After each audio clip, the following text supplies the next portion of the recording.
failures. சரி.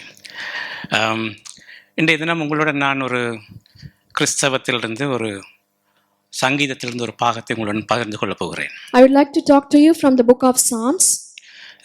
சங்கீதம் இருக்கிறவர்கள் 62ஆம் சங்கீதத்தை திருப்பிக் கொள்ளுங்கள். Please turn your Bibles to Psalms chapter number 62. Okay. 62ஆம் சங்கீதம். Psalms 62. சங்கீதம் எழுதும் பொழுது அவர் ஒரு கவிஞன். அவர் அதை கவிதையாக இந்த சங்கீதத்தை அவர் எழுதியுள்ளார். So when David wrote the Psalms, he was a poet. So like a poem, he has written this Psalms. சரி, இந்த சங்கீதம் ஓகே, யூ ஹேவ் த சங்கீதம். Okay, right. நீங்கள் தமிழில் வச்சுருக்கீங்க, இங்கிலீஷில். சரி.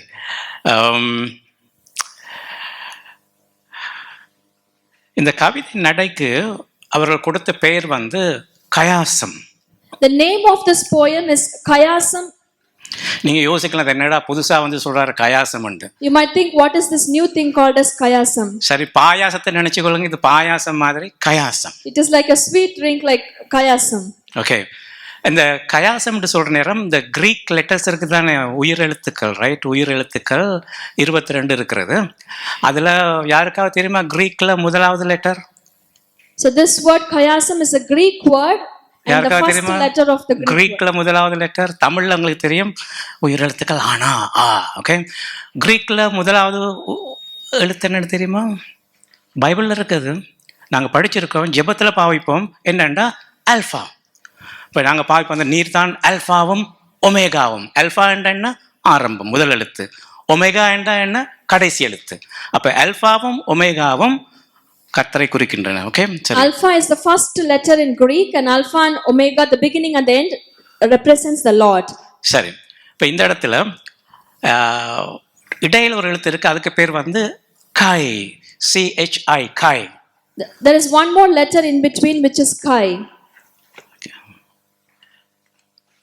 Okay, thank you very much. Okay.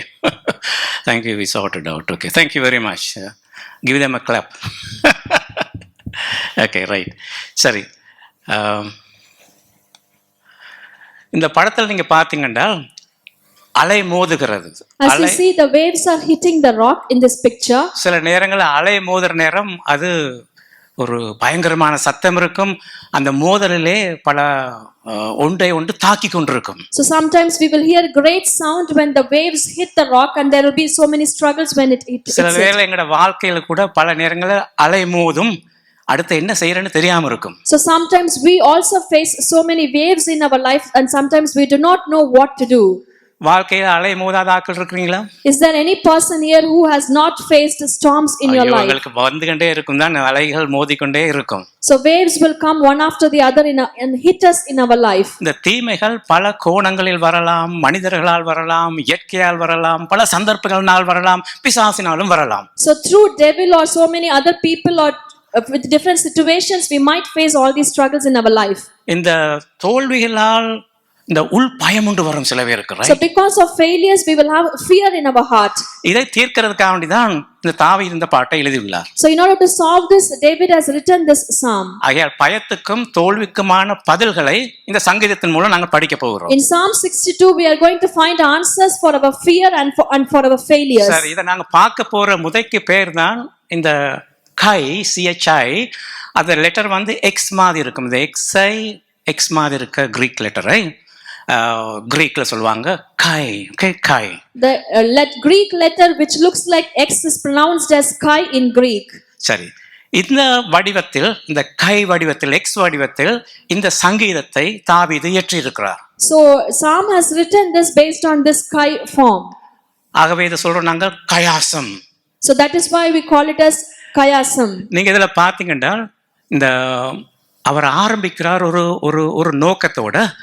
அப்ப முதல் 2 வசனங்கள் அந்த எக்ஸ் உச்சகட்டம் மாதிரி. ஓகே, இப்ப எக்ஸ் எடுத்தால் அந்த 2 பக்கம் இருக்க பெரிய புயங்கள் ஆரம்பத்துல அவர் அதில் ஆரம்பிச்சு அப்படியே எக்ஸை கொண்டு வருவார். கொண்டு வந்து இடையில அந்த முக்கியமான தீமை போட்டுட்டு திரும்ப அப்படியே வெளியே வர்ற கால்களில் கடைசியா அதுல வந்து முடிப்பார். இதுதான் அந்த எக்ஸ் அல்லது கயாசம்ன்றதுன்னு அர்த்தம். Like how the letter X is there, the first 2 verses David would have started from the beginning on the 2 points, and then he comes down in the meeting crossing of those 2 lines, and then he goes out into 2 lines. Okay சரி, இது நாங்க பார்க்குற நேரம் உங்களுக்கே புரியும் இது என்னன்னு. So when we read this, then you will understand what all these mean. சரி, இருக்கிறவங்க எடுத்துக்கொள்ளுங்க.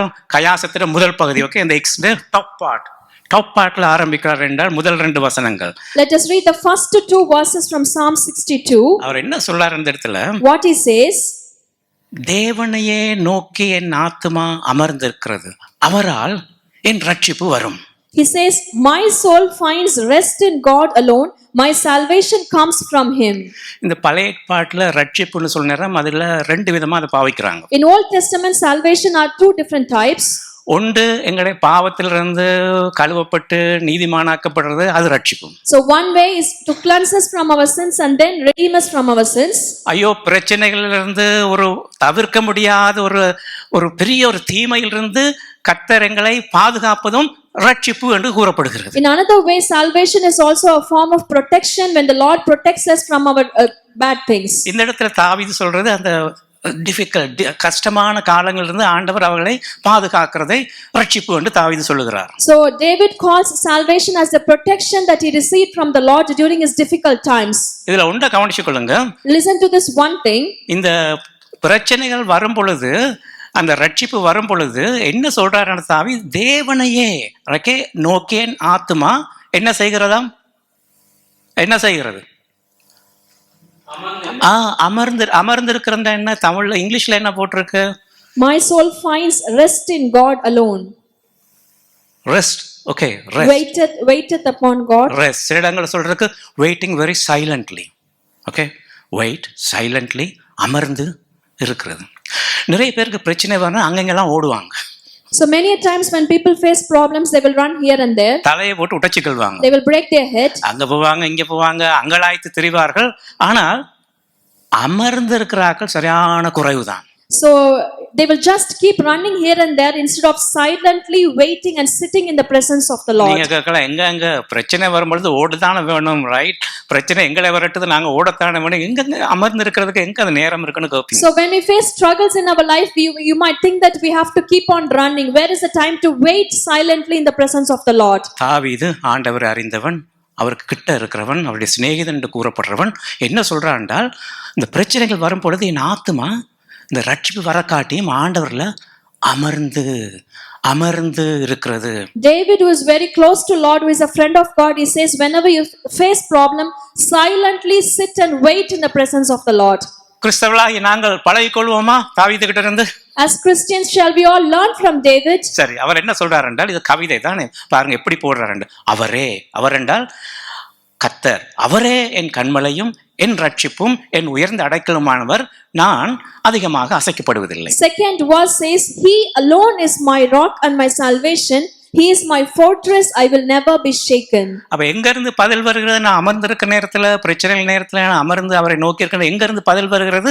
அவர்கிட்ட இருந்து.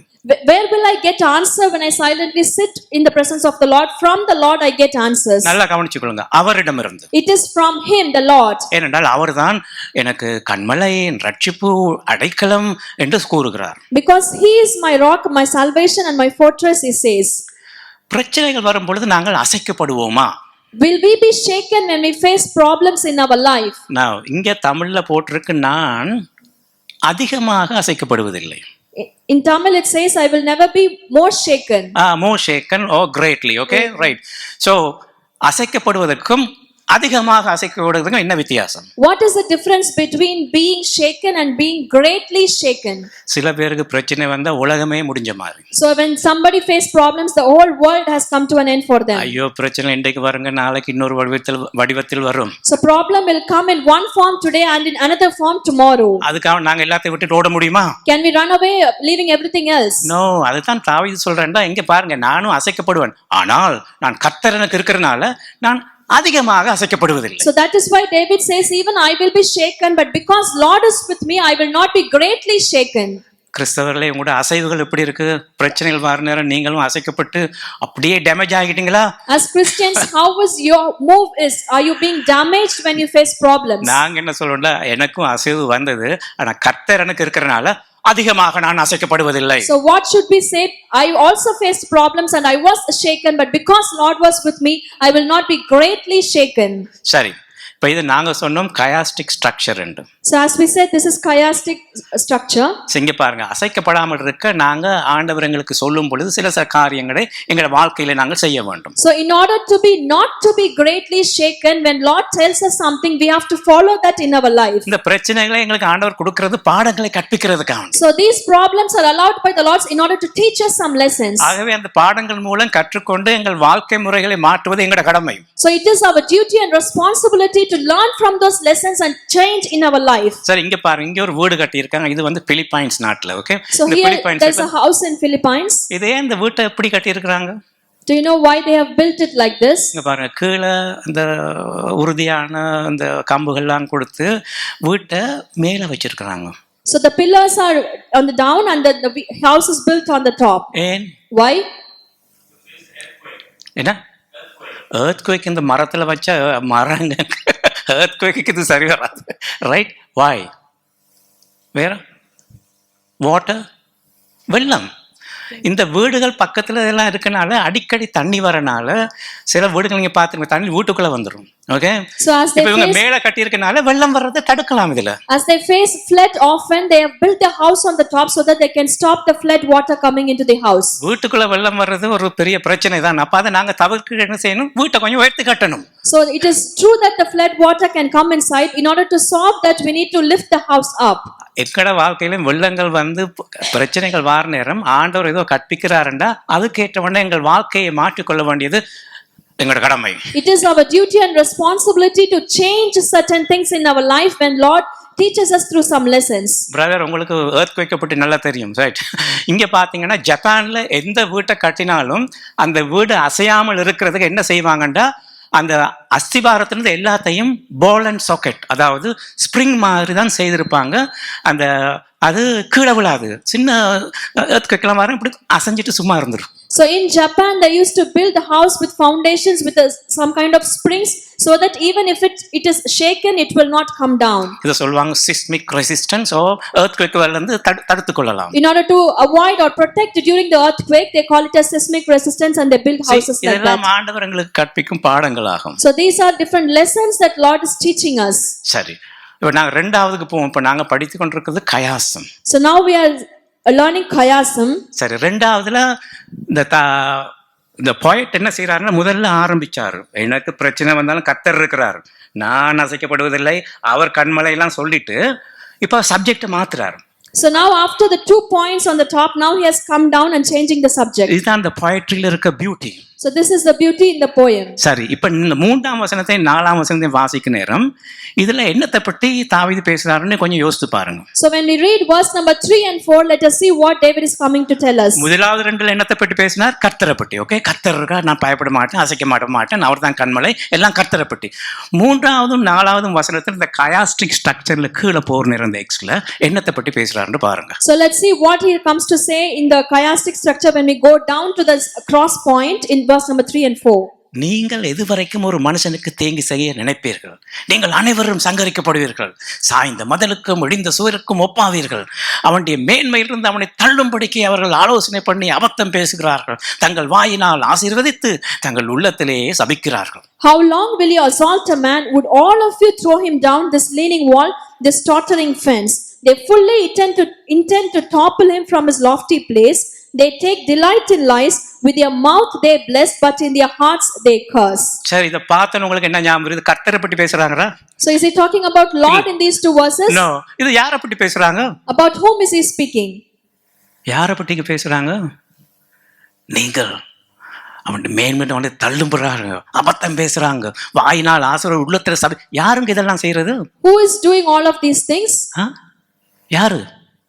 மனுஷர்கள். So these are human beings who does this kind of things. ஒரு poet, ரைட், ஒரு தீம்ல ஸ்டார்ட் பண்ணி அதுக்கு ஆப்போசிட்டா இருக்க தீம் அதுக்குள்ளேயே போட்டு இன்னும் 2 லைன்ல அதை எக்ஸ்பிளைன் பண்ணார். கர்த்தருக்கும் மனுஷருக்கும் உள்ள வித்தியாசத்தை காட்டுறாரு. So he shows the difference between the Lord and the human beings in these separate 2 verses. ஐயோ மனுஷனே, என்னப்பா நீ திங்கு நினைச்சுக்கிட்டே இருக்க, திங்கு எப்பதான் அதை முடிப்பா நீ மனுஷன் எங்க சொல்லி முதலாவது இந்த 3ஆவது வசனத்துல பேசுறாரு. So it talks about human being. When will you stop all your wicked things? He is asking. இந்த 4ஆம் வசனம் சொல்ல அவனுடைய மேன்மையிலிருந்து அவனை தள்ளும்படிக்கே அவர்கள் ஆலோசனை பண்ணி அபத்தம் பேசுகிறார்கள். They fully intend to topple him from his lofty place. They take delight in lies, he says. சரி, நீங்க எத்தனை பேர் வேலைக்கு போறவங்க? How many of you are working? Okay, என்னத்துக்குங்க வேலைக்கு போறீங்க? Why are you going to இந்த job? வீட்ல சும்மா இருக்க முடியாததுக்காக அங்க போறீங்களா? So I simply going to job? என்னத்துக்குங்க வேலைக்கு போறீங்க? Why are you going to job? சம்பளத்துக்கு வேண்டி பணம் சம்பாதிக்கத்தான் நாங்க வேலைக்கு போறோம். So we are going to job in order to earn money. சரி, அவன் பஸ் வந்து உங்களுக்கு சம்பளத்தை கொடுக்கற நேரம், நீங்க நல்லா வேலை செய்யணும், உங்களுக்கு உயர்வையும் கொடுத்து சம்பள அதிகரிப்பையும் கொடுக்கற நேரம் என்ன செய்வான்? உங்களிடம் வந்து எவ்வளவு உறிஞ்ச முடியுமோ அவ்வளவு வேலையை உறிஞ்சி எடுக்க தான் பார்ப்பான். So when your boss gives you a promotion and gives higher salary, then they will try to take as much as thing possible from you in their work. உங்களுக்கு கொஞ்சம் மேல கொண்டு வருவான், மேன்மையை கொடுப்பான். So he will give you some promotion. நீங்க மாத்திரம் வேலைக்கு அவன் கொடுத்த காசுக்கு வேலை செய்யாட்டி என்ன செய்வான்? What will he do if you don't work enough for the money that you receive? தள்ளி போட்டுருவான். He will just throw you away. இதாங்க உலகம். This is world. அவனுடைய மேன்மையிலிருந்து அவனை தள்ளும்படிக்கு அவர்கள் ஆலோசனை பண்ணி அபத்தம் பேசுகிறார்கள். So they fully intend to topple him from his lofty place and they counsel about that. உங்களுக்கு இன்கிரிமெண்ட் கிடைச்சு இம்ப்ரூவ்மெண்ட் எல்லாம் கிடைச்சுனா கொஞ்சம் கவனமா இருங்க. நல்ல வேலை செய்யணும், இல்லாட்டி வேலையும் போயிடும் சில வேலை. So if you get increment and promotions, be careful to work properly, otherwise you will lose the job itself. சரி, அடுத்தது தங்கள் வாயினால் ஆசீர்வதித்து தங்கள் உள்ளத்தில் சபிக்கிறார்கள். With their mouth they bless, but in their hearts they curse. சில பேர் பேச நேரம் ஐயோ தேன் ஒழுகுற மாதிரி இருக்கும். So sometimes when some people speak, it will be like honey flowing out of their mouth. Hello brother, how are you sister, good morning, a good day, எல்லாம் நல்லா பேசுவாங்க வெளியே. So everything they will talk very sweet. உள்ளுக்கு இருந்து சொல்லுவாங்க சில நேரம், வந்துட்டான் பாரு இப்படியா நாள் அப்படி இப்படின்ட்டு சில உள்ளத்துல சபிக்கிறார்கள் நிறைய இருக்கிறாங்க. But in their hearts they start to curse. Sir, நாங்க வெள்ளைக்காரனை பார்ப்போம், கையை கொடுத்தா சொல்லுவான் குட் டே குட் மார்னிங் என்று கையை கொடுப்பான், சிரிச்சுக்கிட்டே கொடுப்பாங்க. As you see the people here, they would shake the hands telling good day. அது ஒரு உள்ளுக்கு பேசுறதா வந்துட்டாங்க இமிகிரண்ட்லாம், எப்ப வந்து எங்கட நாட்டை விட்டு போவானோ தெரியாதுன்னு சொல்லுவாங்க. And then they might think in their heart that these immigrants have come through, when will they go out of the country? இந்த நேரத்தை நீங்க எல்லாம் அதை புரிஞ்சு கொண்டிருப்பீங்கன்னு நான் நினைக்கிறேன். So now I understood, I think you would have understood what I mean. தங்கள் வாயினால் ஆசீர்வதித்து தங்கள் உள்ளத்திலே சபிக்கிறார்கள். With their mouths they bless, but in their hearts they curse. இது யார் செய்யக்கூடியது? Who can do this? மனுஷன். Human beings. முதலாவது 2 வசனத்தை பார்த்தோம் கர்த்தர் என்ன செய்வார், இந்த 2 வசனங்களை பார்த்தோம் மனுஷன் என்ன செய்வான் என்று. The first 2 verses we saw what Lord can do, and verse number 3 and 4 we saw what human beings will do. இப்ப நாங்க காயாசத்தை பற்றி படிச்சுட்டு இருக்கிறோம். So now we are learning in Kayasam. உங்களுக்கு தெரியும் அந்த ஸ்ட்ரக்சர் எப்படி வருது என்று. So as you know, the Greek letter, the structure is like letter X. சரி, இப்ப அடுத்த வசனத்துக்கு போனா அது யாரை பற்றி பேசுவாங்க கயாசத்துல? So if we go to the next verses, about whom will they speak? யாரை பற்றி சங்கீதக்காரன் பேச போறான் இப்ப? So about whom the psalmist is going to speak? யாரை பற்றி பேச போறான்? மனுஷனை பற்றியா கர்த்தரை பற்றியா?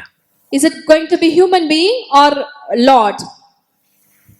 இதான் அந்த கயாசம் ஸ்ட்ரக்சர். ஓகே, உன்ட பேசிட்டு அடுத்ததுக்கு மாறிட்டு அதே டாபிக் தான், ஆனால் வித்தியாசமாக பார்த்துட்டு இப்போ நடுவுக்கு வராங்க.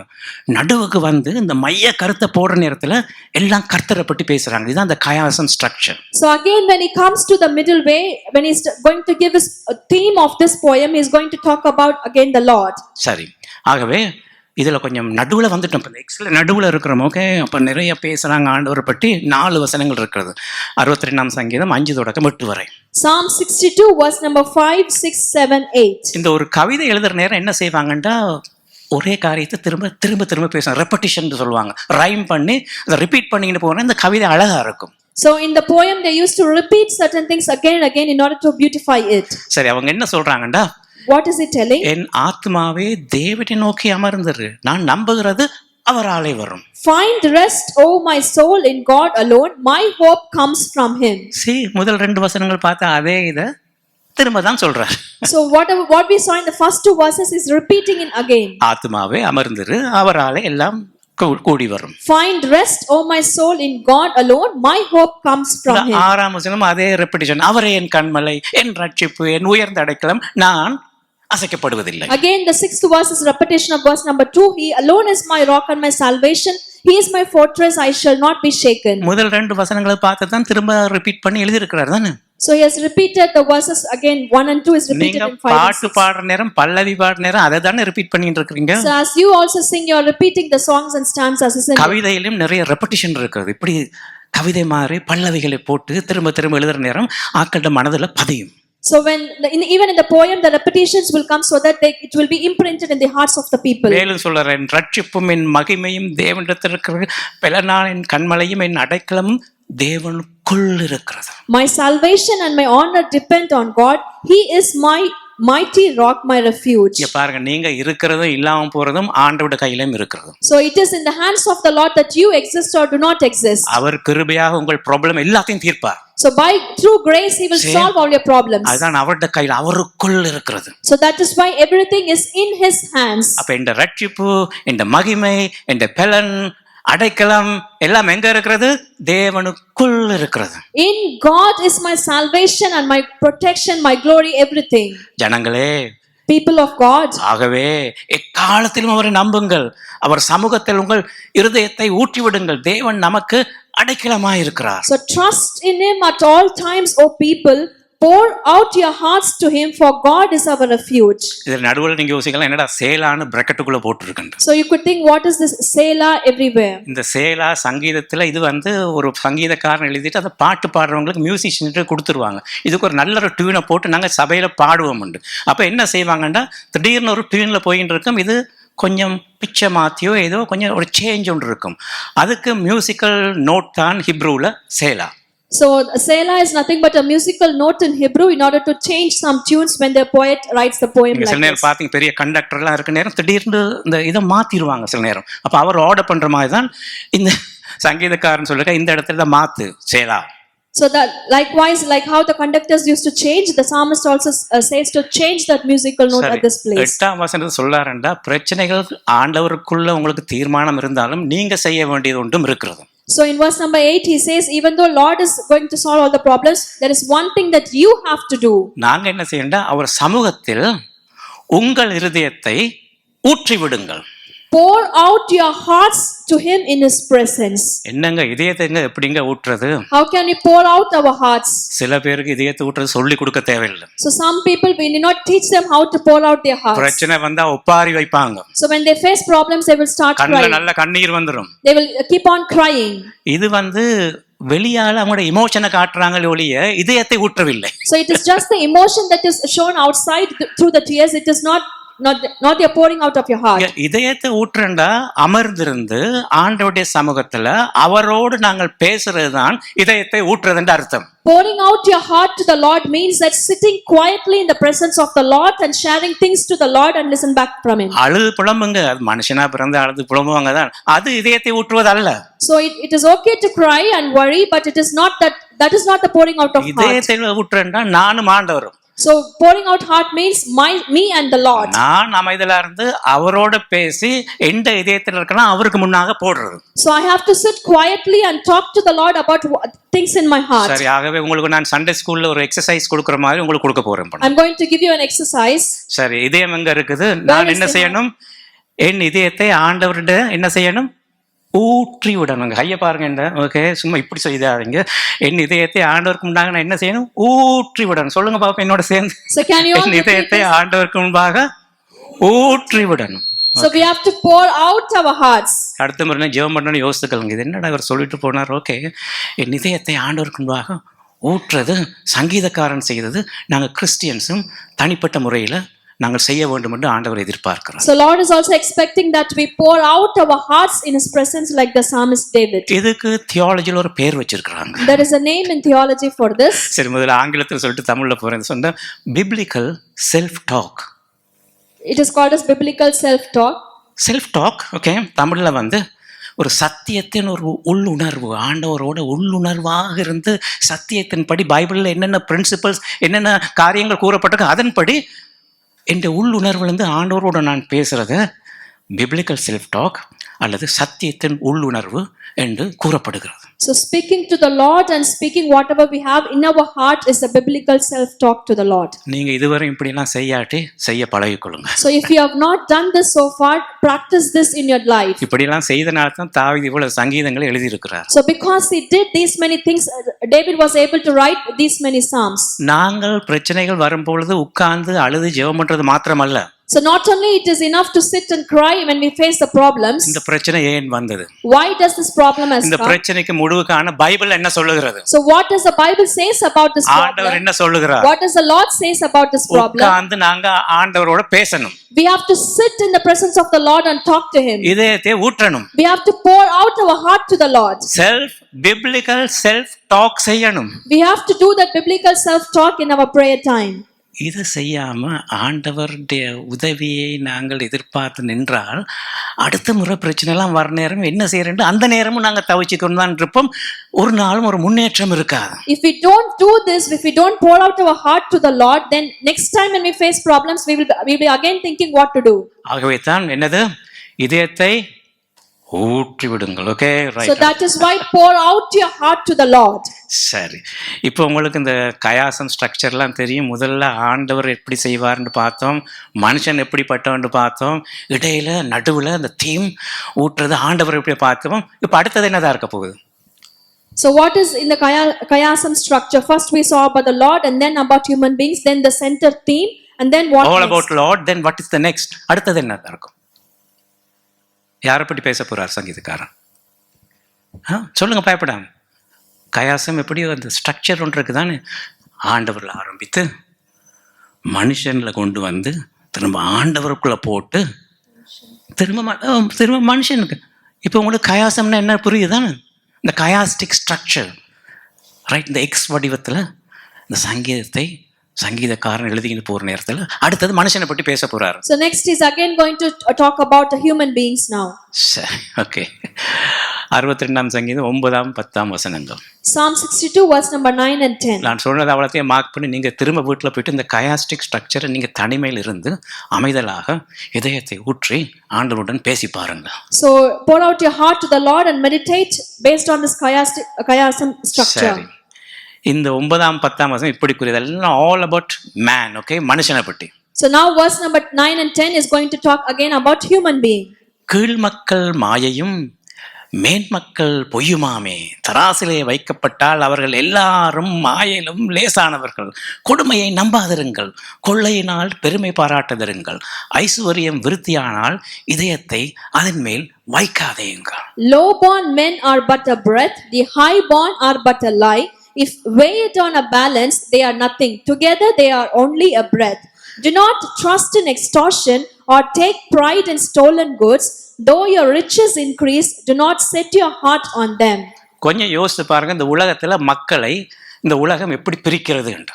So imagine how this world is separating or dividing people in this world. இந்த இடத்துல தாவீது பார்க்கிறார், இந்த உலகம் இந்த மாயையாக மக்களை எப்படி பிரித்திருக்கிறது என்றால் கீழ் மக்கள் மேன் மக்கள். So here David has separated as low born men and high born people.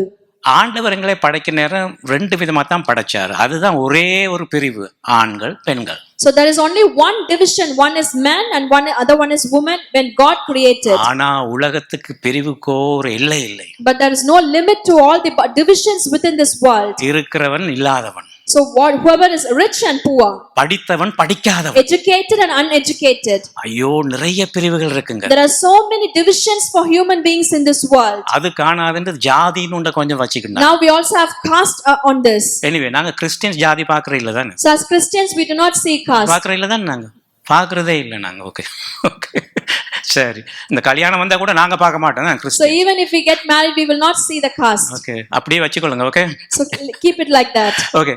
நிறைய பிரிவுகள் இருக்கிறது. There are so many divisions within human beings in this world. நிறைய பிரிவுகள்ல உலகம் இன்றைய தினம் இயங்கி கொண்டு இருக்கிறது. So the world is operating in these many divisions. இந்த சங்கீதக்காரன் இதெல்லாம் பொய்யுங்க, இந்த பிரிவுகள் எல்லாம் உண்மையா மாயை, பொய், அதுல ஒண்ணுமே இல்ல. So psalmist says that all these divisions are lie. It is nothing.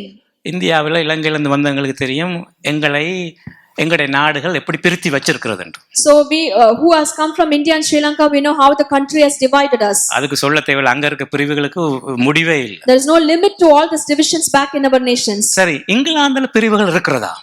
Do we have divisions in England? இங்க காஸ்ட் ஒரு சிஸ்டம் இல்ல. Okay, There is no system caste here. நாங்க கொண்டு வந்து போட்டுக்கிட்டோம் இங்க. But we still have put it upon us. இங்க என்னங்க system? What is the என்ன system? சிஸ்டம் இருக்குங்க? ரைட். ஒரு விதமான பிரிவான ஆட்கள் இருக்காங்க, அவங்க வெளியே பார்க்கவே முடியாது. அவங்கெல்லாம் போகிறது ஹெலிகாப்டர்லையும் இதுலையும் அதை சொல்லுவாங்க அரிஸ்டோக்ராட்ஸ், அதாவது மிக மிக உயர்ந்த பெரிய ஜாதி, அவங்க பணக்காரவங்க, ஓகே, அரிஸ்டோக்ரட்ஸ். இங்கே யாரும் அரிஸ்டோக்ரட்ஸ் இருந்தால் கொஞ்சம் மன்னிச்சுக்கொள்ளுங்க, நான் உங்களை பற்றி பேச இல்லை.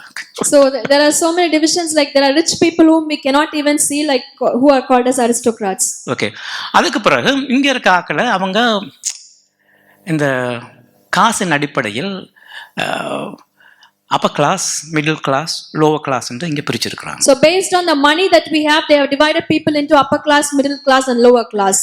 அதுக்கேற்ற மாதிரி தான் பட்ஜெட்டும் போடுவாங்க, அதுக்கேற்ற மாதிரி தானே ஆக்களையும் ட்ரீட் பண்ணுவாங்க.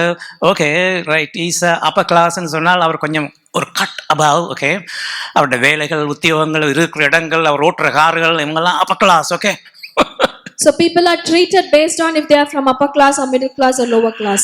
சரி, மிடில் கிளாஸ்ன்னு சொல்ல நேரம் அவங்க தான் இந்த majority. Majority of the people are from middle class. சில நேரங்களில் லோவர் கிளாஸ்ன்னு சொன்ன நேரம் அவங்க வேலைக்கும் போக மாட்டாங்க. So sometimes the lower class people will not even go to job. அவங்க சோஷியல் செக்யூரிட்டியில் தான் இருப்பாங்க. They will be under the social security. அவங்க தங்களுக்கு வர்ற காசையும் ஒழுங்கா செலவழிக்காமல் வீணான காரியங்களையும் செலவழிப்பாங்க. They might abuse the money that they receive from the government and they will use it for nothing. இவங்களை கவர்மெண்ட் சமாளிக்கிறது லேசல்ல. So it is very difficult for government to handle these people. என்னாலும் அவங்களோட ஓட்டும் தேவை, ஆகவே அவங்களையும் சமாதானப்படுத்திக் கொள்வாங்க. So therefore, in order to get their vote also, they somehow manage. It doesn't matter, right? ஆண்டவருடைய பார்வையில இதெல்லாம் மாயைகள். So in the eyes of the Lord, all of these things are nothing.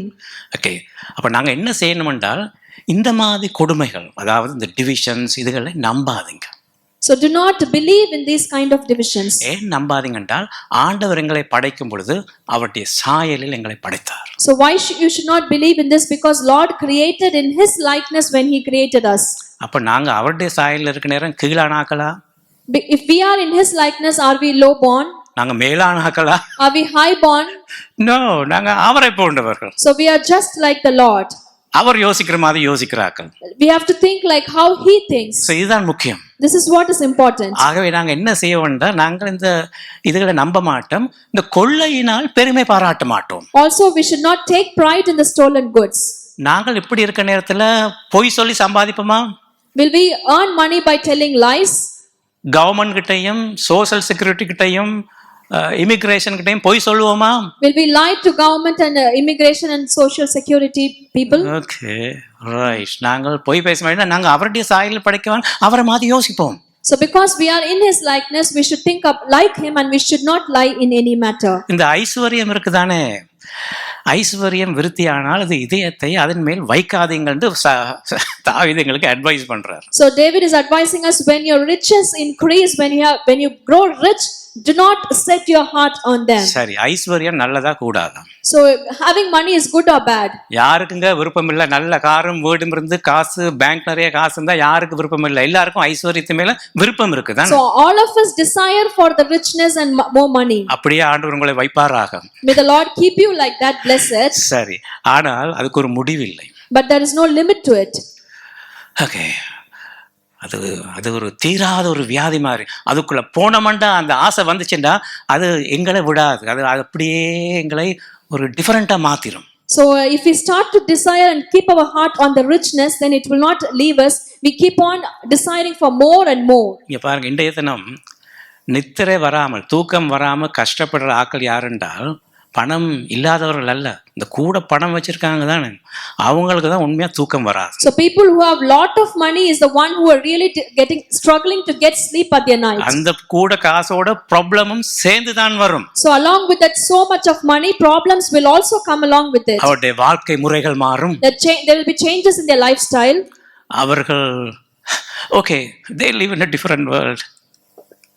வேற ஒரு உலகத்திலே அவர்கள் வாழ்ந்து கொண்டிருப்பார்கள். ஸோ ஆகவே தான் வேதம் புதிய ஏற்பாட்டிலும் இந்த பழைய ஏற்பாட்டிலும் சொல்றது ஐஸ்வர்யம் நல்லது, சம்பாதிக்கிற நல்லது, ஆனால் ஐஸ்வர்யம் விருத்தியானால் இதயத்தை அதன் மேல் வைக்காதீங்கள் என்று வேதம் புதிய ஏற்பாட்டிலும் பழைய ஏற்பாட்டிலும் தெளிவாக கூறுகிறது. So Bible tells us clearly in the Old Testament and the New Testament that it is good to be rich, but do not set your heart on them. Pavul சொல்றார், எல்லா தீமைக்கும் எதுங்க வேர், எது வேர், what is the root of all difficulties and causes? Pavul சொல்றார், பணம் நல்லது. நீங்க பணத்துக்காக வேண்டி வாழ்ந்து பண ஆசையில் இருப்பீங்க என்றால் that is ruins your life. Okay என்று வேதம் புதிய ஏற்பாட்டிலும் பழைய ஏற்பாட்டிலும் கூறுகிறது. So desire of money is the root of every sin. ஆகவே ஐஸ்வர்யம் நல்லது.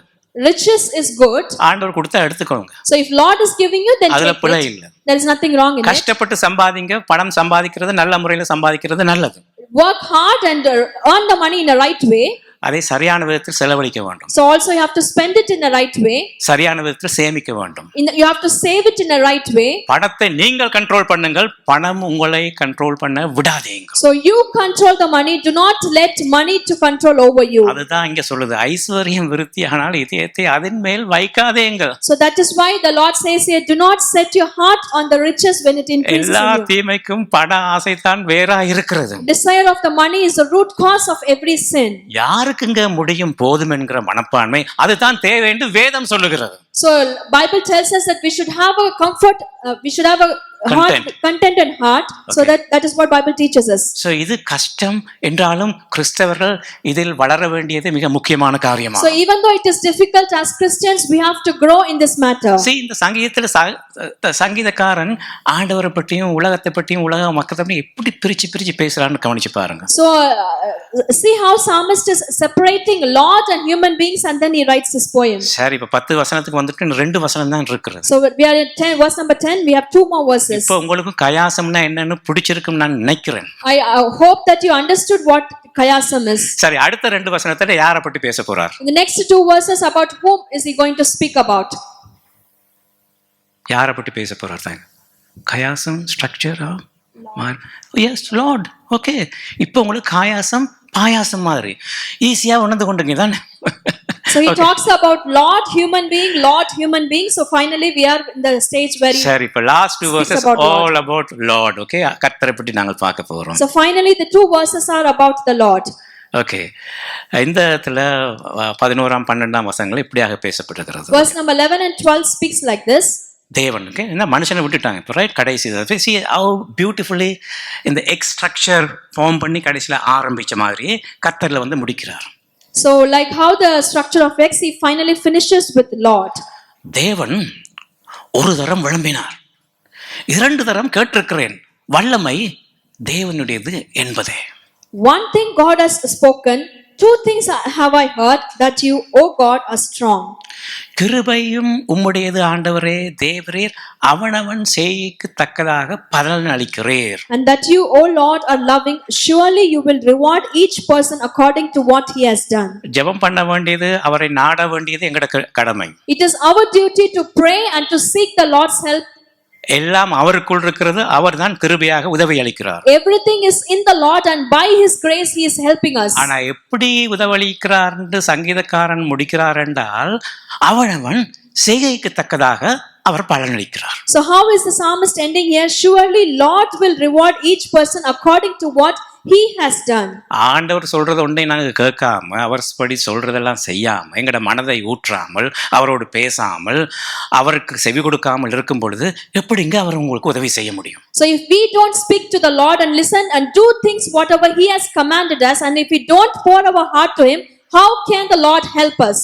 இந்த தீமைகள் வர்றது எங்களை மாத்துறதுக்கு. So these problems are coming in order to change us. நாங்கள் மாறாமல் இருந்தது, அடுத்த முறை அதே தீமை வந்து அவர்கிட்ட கேட்டா எப்படி அவர் உதவி செய்யணும்? உனக்கு இதை நான் கற்பிச்சேன், நீ செய்யல என்று ஆண்டவர் சொல்வார் என்றால், ஓகே, அவனவன் செய்கைக்கு தக்கதாக பலனளிக்கிறார். So Lord will reward only according to what we have done. If we don't change after he has told us something, then how can he help us? எங்கட வாழ்க்கை ஏதாவது நடந்து அதன் மூலம் கர்த்தரால் பேசியிருந்தால் அதை நாங்கள் செயற்பாட்டில் போடுவோம்.